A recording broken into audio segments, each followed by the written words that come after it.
Hey everyone. In this video, we're going to take a look at how to find the vertex of a parabola given in standard form.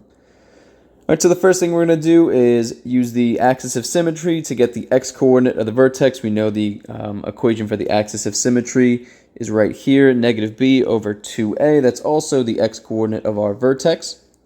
And then we're going to take that axis of symmetry, or our x-coordinate, we're going to plug it back in to our function here, our quadratic function, and we're going to find the y-coordinate. Alright, so we see here we have our vertex, which can also be represented by h and k. Alright, where h is going to be our x-coordinate, and again we're going to use the axis of symmetry formula to solve that, and then k is going to be our y-coordinate that we're going to plug back in and solve for.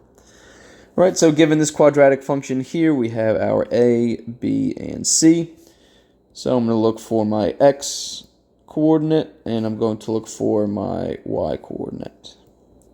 We can use h and k for these.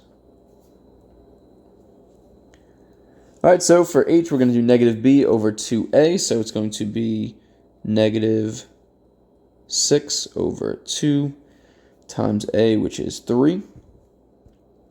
Okay, so on the top we get a 6, on the bottom we also get a 6, so it's going to be 1. Okay, so we have our axis of symmetry, or again, our x-coordinate of our vertex is x equals 1, or h equals 1. And now we're going to plug it back in for x and solve for our y to get our y-coordinate, or our k. Okay, so we have y equals, it's going to be 3 times 1 squared minus 6 times 1 plus 5.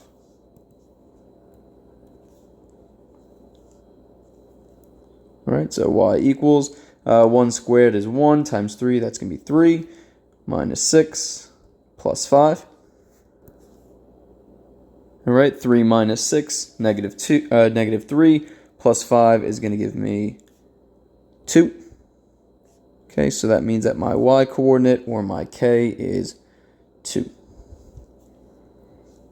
Alright, so my final answer here would be 1, 2, and that would be the vertex of this quadratic function.